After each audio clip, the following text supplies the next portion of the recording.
So இப்போ வந்து நம்ம வந்து முட்டை தோசை செய்ய போகிறோம்.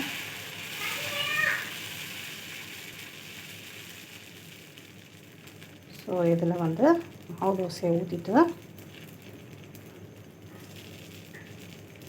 அதுக்கு மேலே முட்டை உடைச்சி ஊற்ற போகிறோம்.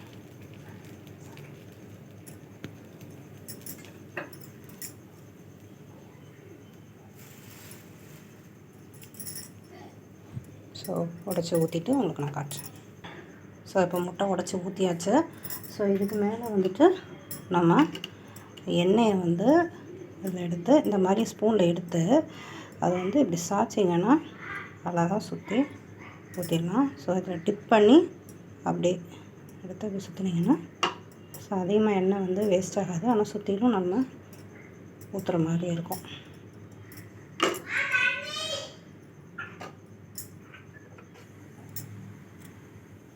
ஸோ இது வேகட்டும். ஸோ திருப்பி போட்டோன்னே கொஞ்சம் நேரம் வேக வச்சுட்டு தோசை எடுத்தாச்சு. ஸோ முட்டை தோசை ரெடி.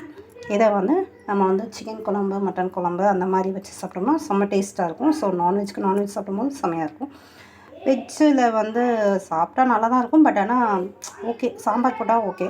மற்றதெல்லாம் வந்து செட் ஆகுமாங்கிறதுல வந்து உங்களோட டேஸ்ட்டு எப்படி பிடிக்குன்றதை யோசிச்சுக்கோங்க. இதுக்கான சிக்கன் குழம்போ இல்லை மட்டன் குழம்போ வச்சு சாப்பிட்டா தான் ரொம்ப நல்லாயிருக்கும்.